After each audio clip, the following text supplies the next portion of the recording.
Good afternoon and welcome to Content Chat. I'm your host, Erika Heald, and today we have Margie Agin, who's going to be chatting with us all things related to creating content marketing that reflects your customer's voice. Margie, thank you so much for joining us here today. Hi, thanks for having me. Excited to be here. So for folks who don't know you already or who haven't read your book, take a minute and tell us a little bit about who you are and what you do. Sure. So I'm Margie Agin. I'm the founder of Centerboard Marketing, which is a small agency that kind of sits at the intersection of product marketing and content marketing. So most of our clients are technology companies with complex products, that are very difficult to understand and explain to other people, and all typically start to sound the same over time. Use a lot of jargon. We all know those kind of firms. So I work with them to try to figure out how to communicate more clearly, explain what they do, and how people can benefit from it. Many of my clients are in the cybersecurity field or other types of B2B tech. I have been interviewing customers in some form or fashion for probably 20 some years. I started in market research, doing qualitative research through phone interviews. And so I've probably interviewed, thousands of people. And it's just one of my favorite things to do as part of developing messaging or content. Fantastic. I love talking to customers too. So I was really excited when you pitched talking about amplifying customer voice. But not everybody out there is familiar with customer voice. I think with, I do a lot in the tech customer marketing area too. So I'm used to thinking about customer voice. But for those folks who maybe haven't encountered the term before, maybe you could just take a minute to define it so that we start with a level playing field for everyone. Sure. Well, I think there's different ways to look at it. But I would look at voice of customer or your customer voice as the methodology of talking to your customers or capturing feedback directly from customers, and then feeding that into how you make business decisions. And those business decisions could be what type of content you create. It could also be feedback on product development, finding product market fit, usability studies. It could be some new marketing campaign that you want to launch. Anything that you want to incorporate and embed some customer feedback before you go out to the rest of the world, and to try to de-risk that kind of decision. So you're kind of doing a little bit of a beta test, or you're running things by your customers, validating your assumptions, and then also changing on the fly if you need to based on what you hear. So being open-minded to listen to what they're saying to you and then incorporating what they're saying to you into your further development. So that's how I look at it. I think in the consumer marketing world, there's even broader descriptions of how you might incorporate your customer's voice into different parts of your company. You could look at it like, social reviews. You could look at it like referral programs, anything like that. In the B2B space, you don't need to talk to 10,000 or 100,000 customers. You might only need to talk to 10 to start to hear patterns, listen to the types of things that they're saying, and then reflect that, for example, in your content or in any other types of marketing or business decisions that you make. I love that. I think that does a really good job of grounding folks for the conversation that we'll have this afternoon. So I think that in general, content marketers are, doing a much better job of having that defined brand voice and making sure that their content actually reflects that brand voice. But with that with that said, why should they, in addition to thinking about the brand voice, why should they be prioritizing putting the customer voice into their content marketing content as well? Yeah, brand voice is definitely important because you need to have sort of your own perspective on the world, something unique about your organization that you want people to know you by, right? That's your own brand personality. But at the same time, it's also really easy to become siloed and only listen to the voices inside of your own organization. And that all of us, even myself as a very small company, has that problem. Like every single one of us are kind of in our own little head, our own echo chamber. And when you break out of that and you're willing to listen to what other people say, you're often very surprised at the things that they bring you. Many times customers think of you in a different way than you think of yourself. You may be thinking that you're putting some personality or some messages out into the universe, and come to find out that in fact the way that they are received by your audience is not at all what you actually intended. And if you don't go out there and talk to them, and you only talk to people in your organization, then you sort of become convinced, right, that you're always right. And it's good to kind of disrupt things and shake things up every once in a while. Totally agree. Yeah, good. You agree? Yeah, I mean, I think every single one of us has that issue, and especially when you're in, a company or say a technology organization where you've got a lot of experts around you, you start to get that kind of unconscious bias that you think everybody understands the things that you understand because you are surrounded by it every day.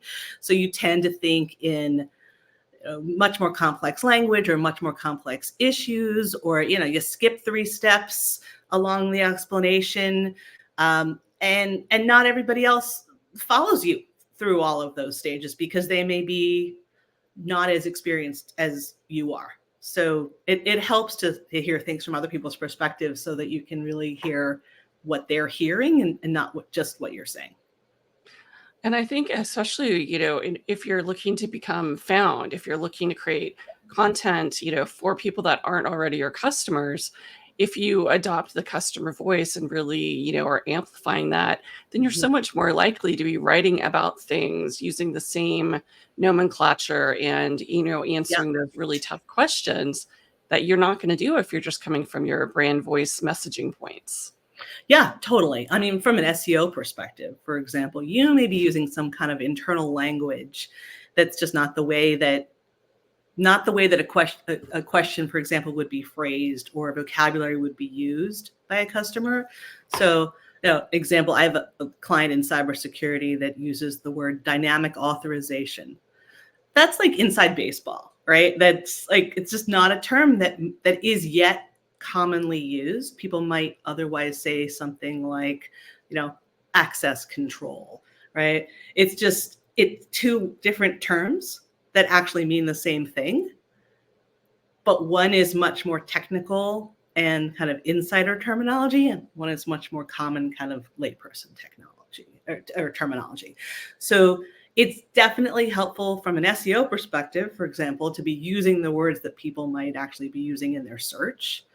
And then let's say you're able to capture somebody through that SEO magnet.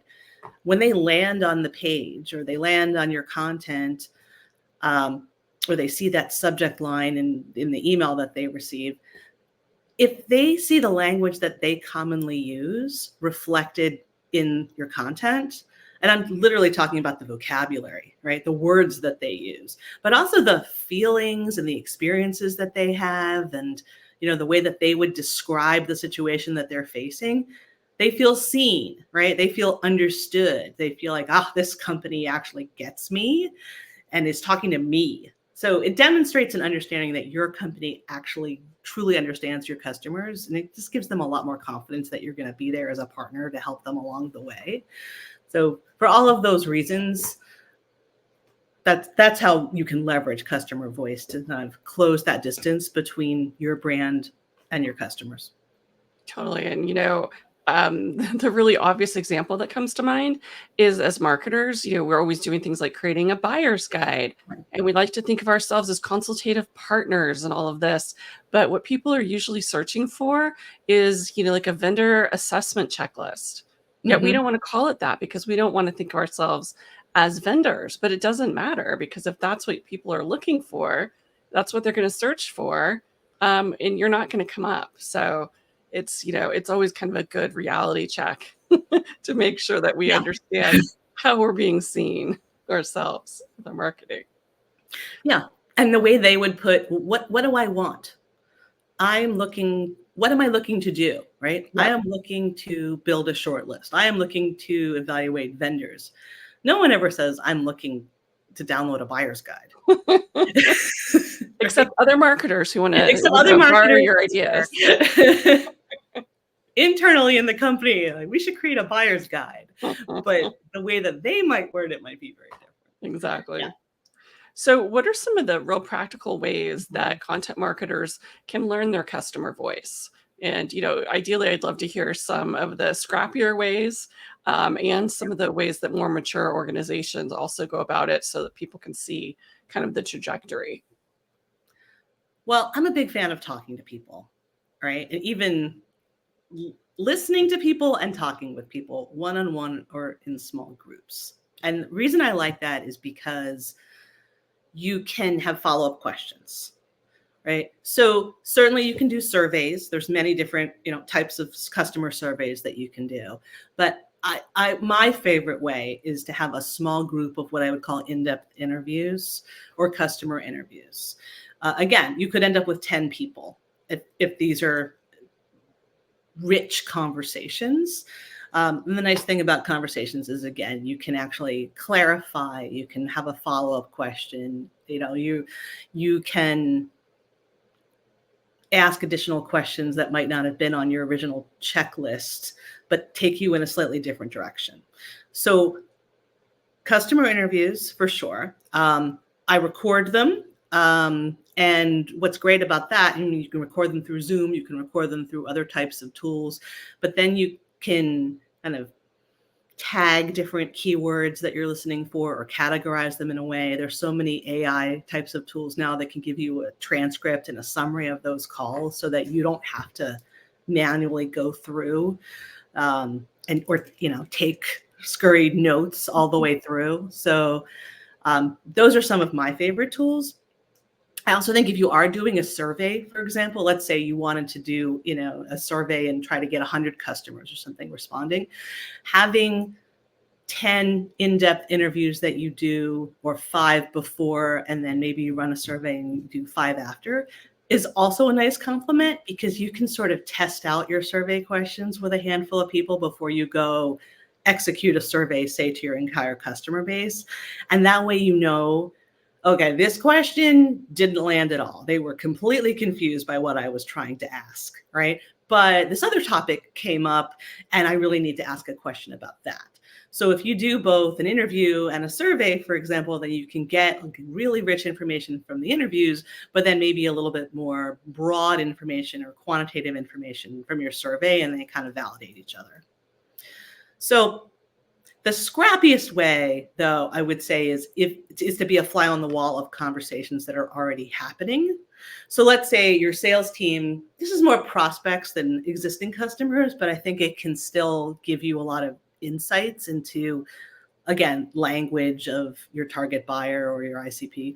So if your sales team is using a tool like Gong or Chorus or something like that, and you can listen into the recordings or do some kind of analysis through the recordings where you're looking for particular products or keywords or use cases, you can get a lot of information from conversations that are already happening, and then maybe cherry pick some additional conversations for you to have one-on-one follow-ups with. Totally. I also like to use, a certain amount of social listening when I'm trying to figure out the questions to be asking for customer interviews, because it's, such an easy way to see some of the things that have been really top of mind, and, using even some of the examples that you see in social listening as examples in like an interviewer guide. Because like when I'm doing case study or customer success stories, I like to have a really robust guide so that whoever it is within the organization that's doing those interviews, that they understand, like, what is a good answer? What is a typical answer? So that way they make sure that that they don't take a non-answer to a question. So it can be so helpful. But I love that you, recommend always talking to people, because frequently, companies really over rely on just anecdotal kinds of feedback, And, the only surveying they're doing is maybe sending Yeah. out a promoter score. I know. I hear that a lot, especially from marketers that are getting some pushback, say, from a sales team, right? And they feel, maybe the sales team feels a little nervous that the marketing team is going to interrupt some kind of potential opportunity that they have, or doesn't know the product well enough to have a detailed conversation. Yeah. And so there's some element of getting some internal buy-in from your internal stakeholders before you go ahead and you interview customers. And I think that's just the nature of a little bit of this fear that marketers have, even themselves, and certainly other parts of the organization, that we're going to disrupt something, right? Or we're going to, not in a good way. Everybody thought the customer was happy until somebody suddenly reached out to them. They remembered that they were paying for you, and then all of a sudden they cancel, right? So you hear all kinds of crazy, not crazy, but you hear all kinds of reasons and pushback. And so many marketers have to make that case about why it's so important and prove themselves a little bit, maybe just by doing a few at a time, and then demonstrating that they can, and demonstrating what interesting information came out of those that's valuable, before they can start to kind of build up an ongoing practice of doing this. So but I think it is so crucial for the marketing team to have some kind of customer facing conversations, instead of always relying on, as you said, like the filtered conversations coming through other people, like the sales team. And there's nothing, I mean, the sales team could be a great source of information, incredible source of information, especially if you have a strong partnership with them. But they may be trying to get different information. The conversations that they may be having just are by nature slightly different than what a marketer would want to gain from a conversation. So it adds to your information that you're getting from the customer, doesn't replace it. And so it's not a reason for a marketing team not to have their own conversations as well. Totally. And, the last thing I have to say about this topic really is, we worked with people.ai for a couple of years in doing all sorts of content. And what was fascinating is, their analysis was showing that what people thought other people were bringing up more, or like the things that were sticky that salespeople would say, oh, these are the competitors that are coming up the most, or here's the primary, need that we're hearing. When they would compare that anecdotal kind of feedback to what the AI could actually glean from the calls, it wasn't usually the same, because people might hear something, and maybe in one day they got two people saying something. So it kind of sticks in their mind as, oh, this is a big problem we need to address. But over time, there can actually be something that maybe it's not said with such forcefulness or what have you, that actually is this ongoing thing that every single person mentions. Yeah. So that's the thing that I think it's called recency bias. I may be wrong, but I think it's like, you start to hear something, and then all of a sudden you hear that, like you learn a new word, then all of a sudden you hear it everywhere. Right? Yeah. There's a term for that. And I think that's part of that, is that it's top of mind because it was a conversation that you just had. Yeah. And so you start to build these patterns based off of just the most recent conversations, rather than like looking at a longer time period or larger body. So that's a really interesting example. And I think that's a reason to just have different people do these types of interviews, that, and also that you might ask different questions.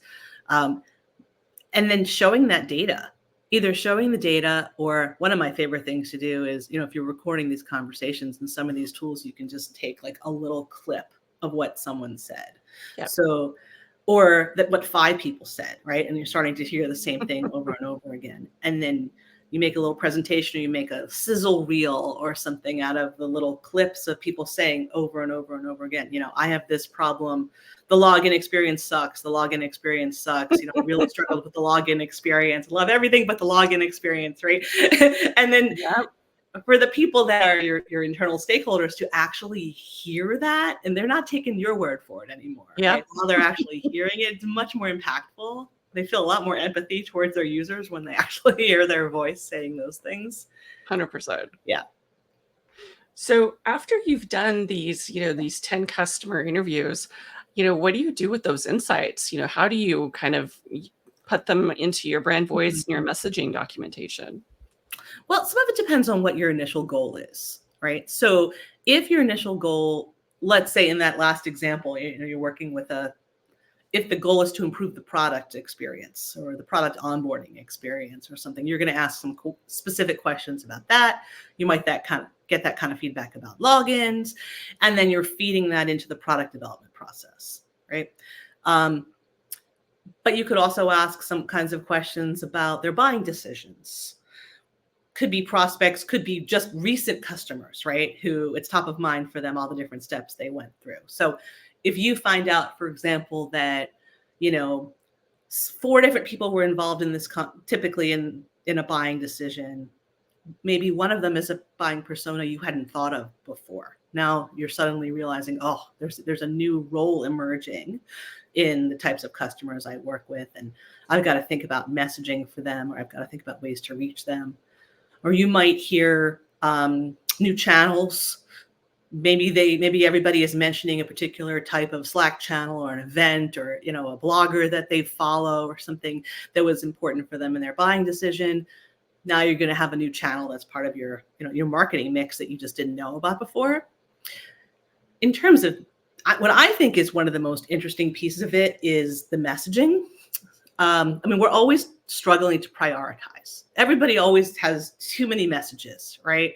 You have a lot of different internal people saying, oh, this is the most important thing. This is the most important thing. What's fighting for homepage space, right? Especially if you have, a lot of different products, or it's just a lot to say as a brand. So I find that talking to customers and finding out from them how they prioritize without prompting, right? So what is the main problem you're trying to solve? What has to get off your whiteboard in the next 30 days, right? How are you going to be evaluated? What are you on the hook for? Hearing their answers, I think it helps you prioritize, both in terms of your messaging, and then as you think about your content planning moving forward, you may find that some of the things they brought up are holes in your content strategy. You don't have a great asset for that, right? A new use case or a new problem or a new description of a problem or something. And so it can start to help you prioritize how you're going to fill in those holes as you look toward the next quarter or developing your content strategy for the next phase of work. You're going to take it directly from what people said were their biggest issues. Love all of that. Of course, how well how well you can do that also, though, depends on the whole interview process. And I've seen my share of terrible customer interviews. Most of them start with, so tell us what you love about the product, which in my perspective is absolutely the worst way to start any customer interview, because you're putting them on the spot immediately before you've built that rapport and asking them to, write you a love sonnet. And that's overstepping, in my opinion. So I'd love to hear your tips for how you go about creating the effective interview that really does uncover the customer's voice.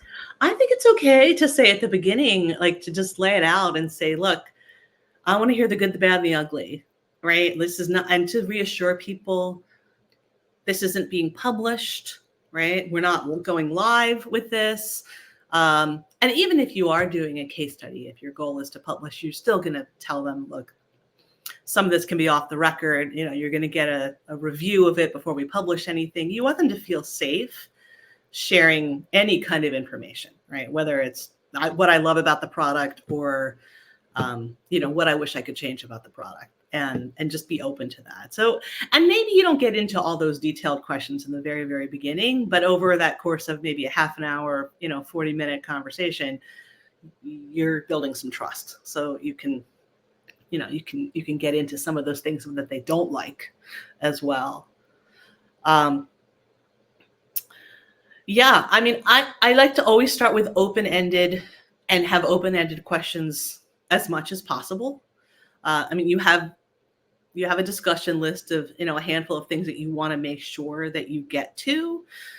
But if you find something that a customer brings up that's really, really intriguing, again, I mean, I think the riches are in the follow-up. So don't be afraid to, to question, that word that you use. You said that there were a lot of, I had one customer use the word shenanigans. I don't know why that came to mind. It's a fun word. She said, I don't know. There's a lot of internal shenanigans going on. I was like, what does that mean? Tell me what you mean by that, right? So there's these little nuggets that you have to listen for and just ask that follow question to really understand what they mean. And if you're not fully listening and you're not fully engaged, you miss it, and because you're so obsessed with getting to the next question on your list.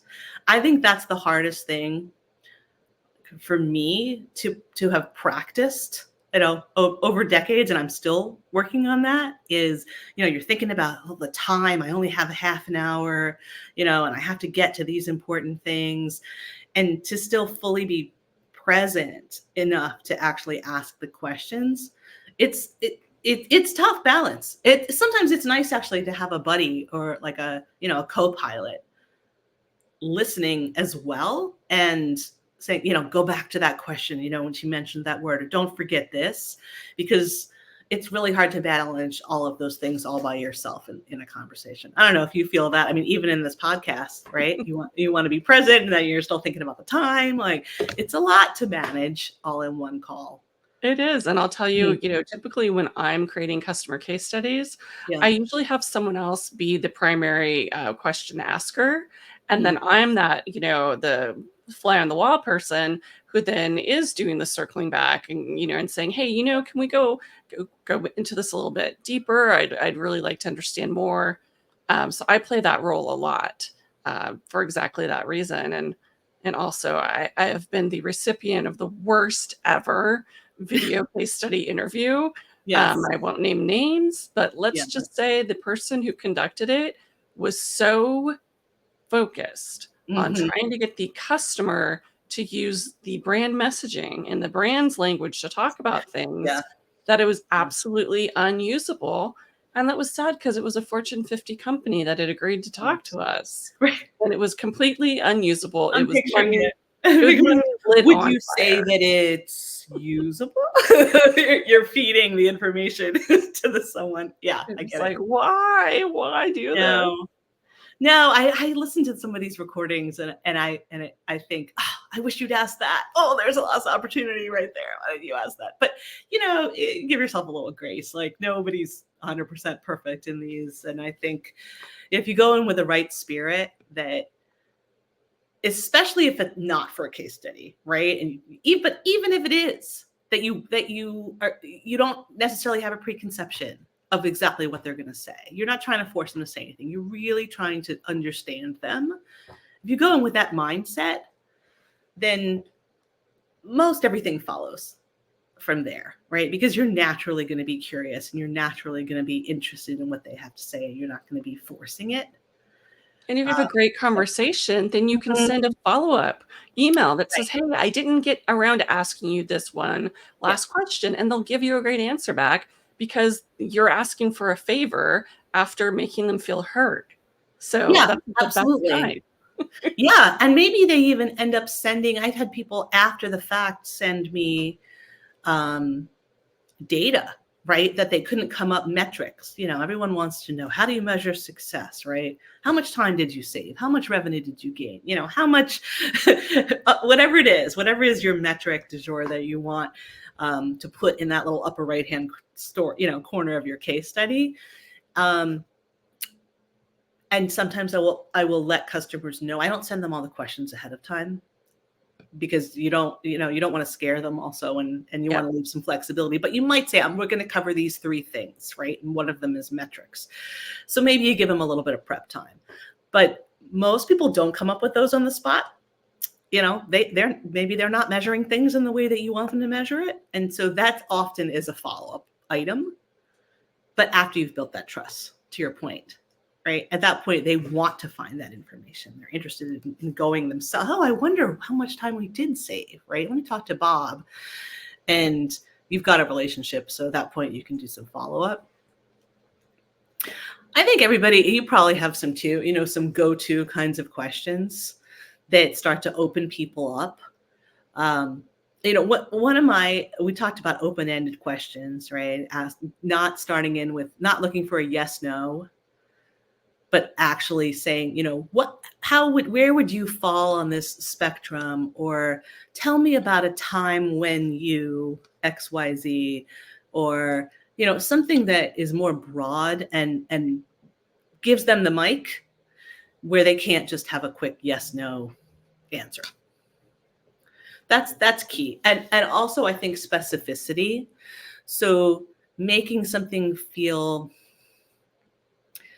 very tangible and specific. So I'll give you an example of what I mean. Like if you say, I joked about the whiteboard a few minutes ago. What's the thing you have to get off your whiteboard in the next 30 minutes? There's something very like immediate about that, and also very visual and almost visceral. Like, they actually could literally look to the side and look at their whiteboard, right? And see. So instead of saying, okay, what keeps you up at night? Right? What's top of mind for you these days? Like my snoring bulldog keeps me up.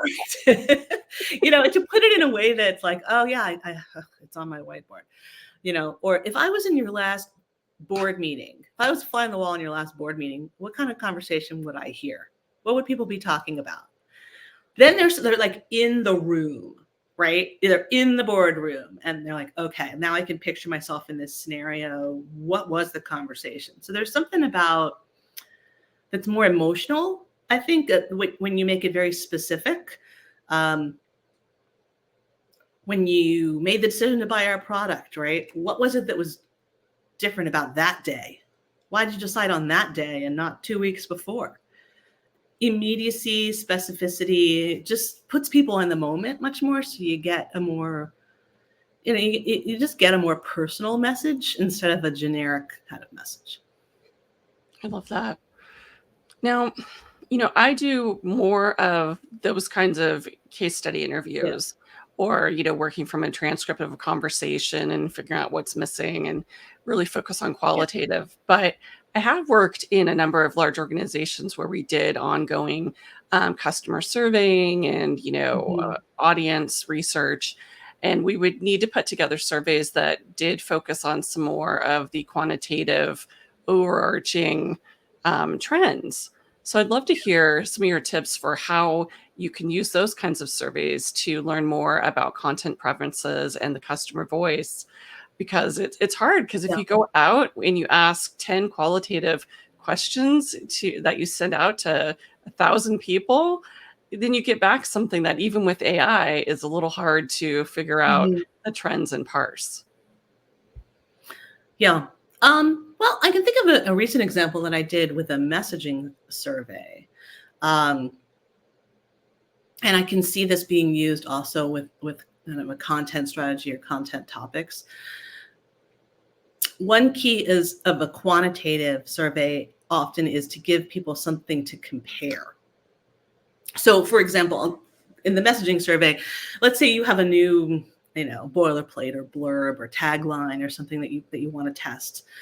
And you want to ask people if they like it or not, right? You want to make sure that you're on the right track, at least. So you could ask people to rate it, right? On a scale of 1 to 10. But if they just give you a number, you don't necessarily know what to do next. What if they all say 6?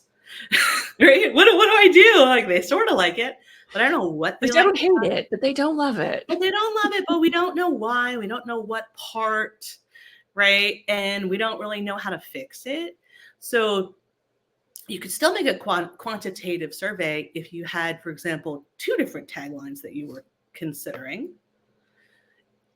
Just like an A/B test that you might do with your subject line in your email, right? Except instead of tracking whether they clicked on it or not, you're asking them to compare, to rate one versus the other. You could ask them to rate which one is more clear, which one seems more unique, which one do you understand more, right? And you're still getting quantity. It's easier for them to answer because they're still giving you just a number on a scale, or they're picking A or B. But at least now you're getting more of a sense of what they actually liked and why, instead of just like, tell us your feelings in this big blank open-ended space. Right? Exactly. So I like comparisons. I like scales. Those are some things that, and then of course also there's asking the same question over time. So if you have that ability, like you were mentioning NPS before, or any kind of brand survey like that, like if you are doing something and then, let's say you've had a big brand push, or you did a giant content thought leadership campaign or something, you want to go back in and check 3 months later, you've asked the same questions and you can tell, did you move the needle? But again, it's giving you some basis of comparison, not just one data point, in the silo. Did you you may have done a lot more surveys than I have too. Have you had any other types of recommendations based on what you've done? Well, what was fun is, when you do these surveys, you're usually doing them with your internal thinking cap on, right? You want to know something to inform your internal processes, workflows, product, or what have you. But when I was at Achievers, we actually did a readership survey that had gotten, I think, almost 1,000 respondents. And we took a subset of the data and we actually created, well, back then it was a beautiful slide share that was super fun and visual, and served back up some of that data to our audience. And it won like slide share of the day. And it, kind of was one of the things that propelled us to become like the third case study for SlideShare back then. Yeah. And it was because we took something that was, super relevant to those folks and gave it back to them to help them understand, trends amongst their community. So I think, that's the thing, is that when you're having these conversations with your customers, giving them back that kind of summary of what you heard from them can be really helpful, because then they can react to it, they can share it, and they can be like, see, it's not just me. Everyone is having, these struggles. So I think it's just really important to think about. Oh yeah. And also having a survey like that can be dual purpose, right? Because you're using, I think that's what you're saying too, is you're using it internally to learn. But at the same time, you can turn that into a content piece that then can be used in some way externally for PR or thought leadership, or even demand generation if you're getting people to download it. There's a lot of benefits in terms of creating original research that's relevant to your audience, right? Not just internally, but with the purpose of sending it back out to your audience, and even positioning your own brand as somebody that is a thought leader who's putting out original ideas, and not just not just saying the same old thing, but actually looking at ways to kind of add to the conversation. So I agree, and I've seen that be a huge opportunity for brands that want to kind of invest in some original research as a content piece. And you can do that through a survey for sure. That doesn't have to be qualitative interviews, although you could incorporate some of that.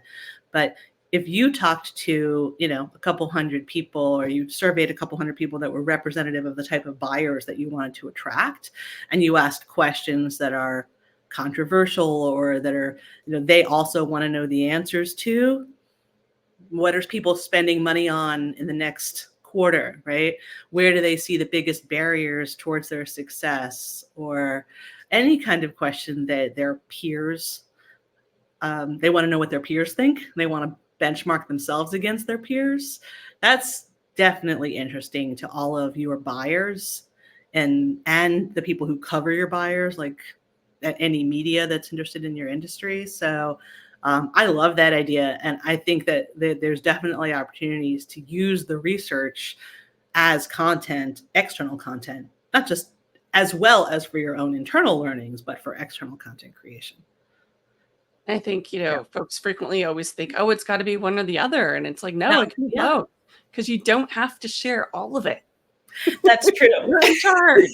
That's very true. And if you're trying to get, some budget or some stakeholder buy-in for doing this type of customer research, that could be part of sort of the business case that you build is, there's a lot of different types of ROI that we're going to get from doing this. We're going to learn all kinds of things, but we're also going to use it as a content piece. We're also going to use it to drive pipeline. We're also going to use it for PR, right? So that might put you, in a different position when trying to convince people to do this kind of research.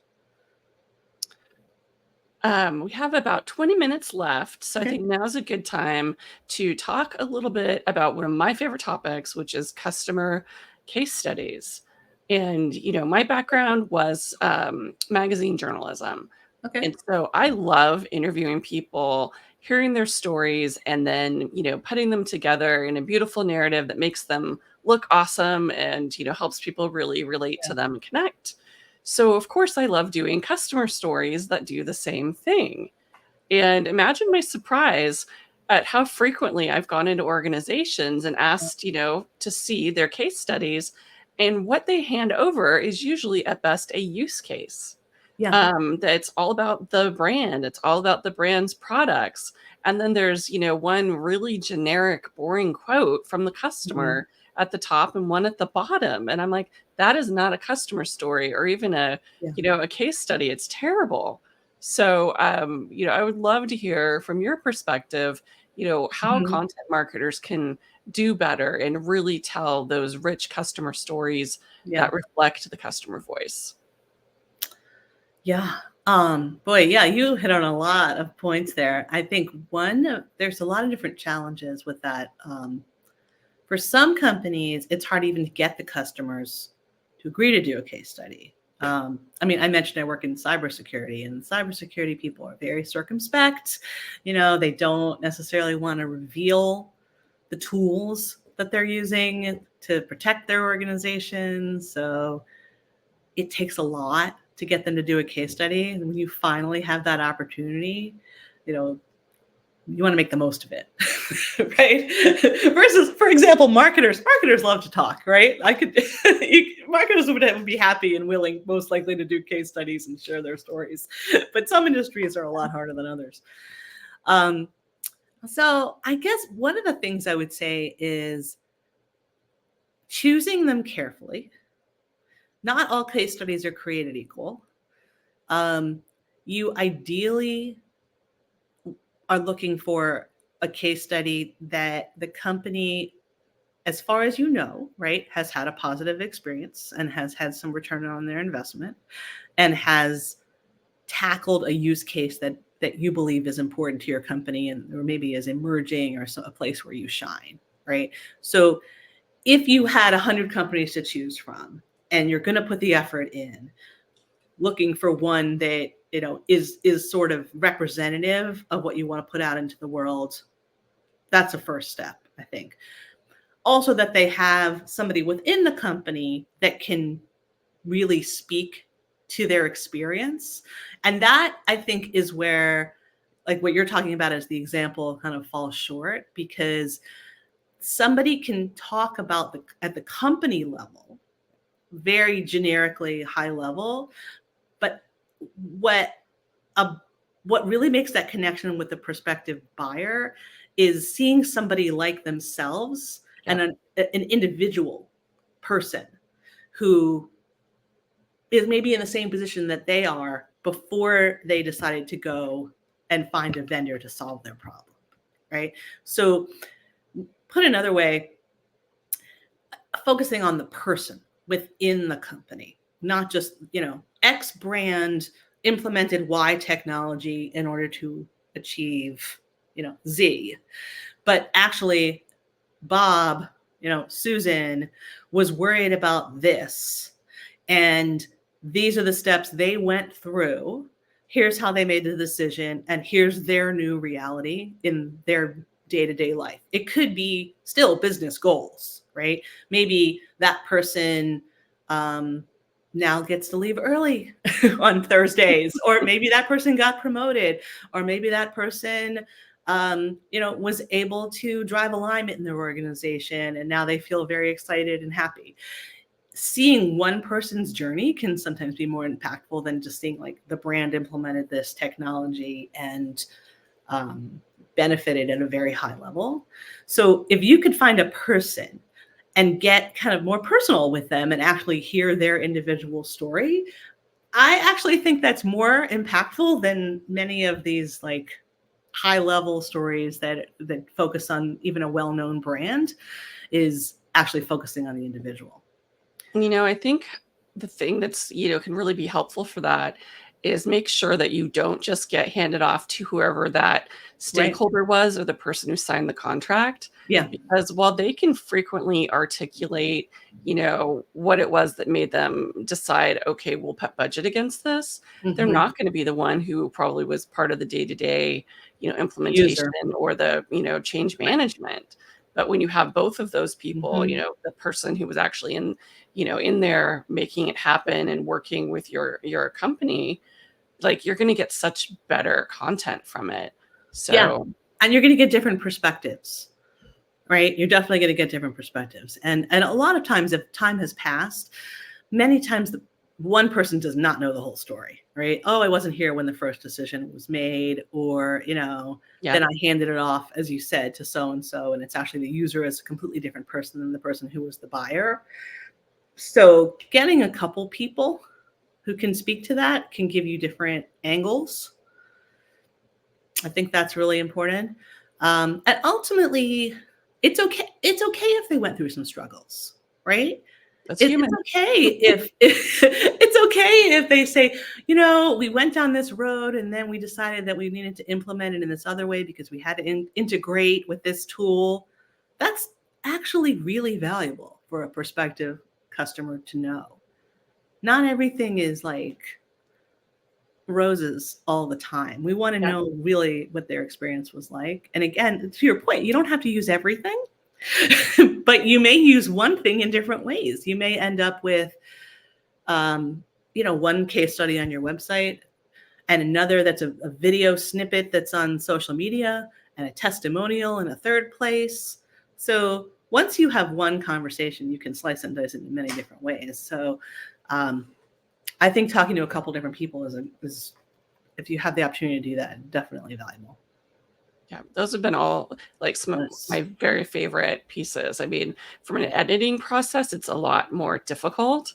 Like when I had Yeah. I had to do a 3-minute, case study video that was, 4-hour-long videos, video interviews with folks at HP. That was, a fun and interesting challenge. But when it was done, it was amazing because you Mm-hmm. weren't just hearing from the leader of the sales team Yeah. talking about the change. You were hearing from all of the people, at different levels of different job titles, sharing those different perspectives. And Yeah. that video is still on, That's my former employer's website because it's yeah. still relevant, even though it's, 10 years old now. And when you see stuff like that, it just really, it makes you feel great Mm-hmm. that it was such a valuable conversation at the time. Yeah, that's awesome. Yeah, you used a word, the change, and I think that's another point that's maybe important to bring out is that you may not hear the entire story, right? You may not need to hear their entire story of their entire journey, but like the nugget, the piece that you're really listening for is the change. It's what is different now that wasn't the case. How is your reality now different than your reality before you started working with us, right? Yep. So that change, old way versus new way, or old real status quo to the idealized future, it's that nugget that, like, literally, if you get nothing else, I think that's the most important piece of it. Totally. We're almost through our time. So I have to ask, do you have any like tools or templates or Yeah. frameworks that you use that are really helpful for uncovering customer needs and interests? Because I feel like, Yeah. most content marketers struggle with that. And, unfortunately, we're not all in organizations where we have beautiful, fleshed out customer personas and buyers journeys to Yeah. start from. So we're putting this stuff together ourselves. Yeah, especially if you're the first one in the organization that's building out a content practice or a Yep. product marketing practice. You're starting from a blank sheet of paper. Yeah, so because of that, to help the people with the blank sheet of paper, that was one reason I wrote the book that you mentioned earlier on. Brand Breakthrough has a bunch of templates. Thanks for sharing it. inside, and there's also what's called an action guide that goes along with that you can download for free on my website, that has the templates that you can fill in yourself, kind of a companion to the book. So there's things like, the top 20 questions to ask in a customer interview, or a template for what to look at when you're evaluating competitors. There's a number of different pieces and parts of that I think are helpful for people who are getting going or just want to reevaluate. And I've worked with a lot of different companies that, this is not a once and done kind of thing. This is something that you start to set up so that, every 6 months or so, you're sort of reevaluating and checking in. And that's why you got to be talking to these customers over time. Yep. Because you will start to hear new things. You'll start to hear new competitors' names. You'll start to hear, new types of use cases that you haven't heard before. So it starts to become it's just an embedded part of your process. So having that kind of built into the expectations of how you make decisions, and embedding that customer voice and kind of building that into your culture, that's not something that happens overnight. It definitely, the templates help so that you feel more confident doing it, but some of it just, muscle memory of doing it and training, and bringing in other people to help you and things like that. But it's an ongoing, continuous type of thing. Well, we'll make sure that we get the link from you to the guide, and we'll include that in our recap on the blog too, because we'll be putting together this this replay will be available on YouTube, and we'll embed it in a written recap that Alec puts together too. So that way folks will have a way to skim through it and to come back and revisit our conversation. Yeah. And Great. I was going to say, and please, anyone reach out to me too, if you'd like to further the conversation, or, just have some questions. One of my favorite subjects. So I'd love to talk to you. And what's the best place for people to do that? Is it LinkedIn or your website? Where can they find you? Probably LinkedIn is probably the best place to find me. Fantastic. Well, we will link to your LinkedIn profile from our recap as well. This has been so much fun because, like I said, I love doing customer story work, and, hearing directly from customers. It just makes it makes my content marketer's heart sing, because then you actually have this, like, that you're actually making an impact with the content that you create, because you're meeting real needs that you heard customers articulate, instead of just going through, a big fat list of idea submissions that various people have, helpfully sent you over the year. So thank you so much for being our guest, and we'll be back next week with another edition of Content Chat. Bye, everybody. Bye. Thanks.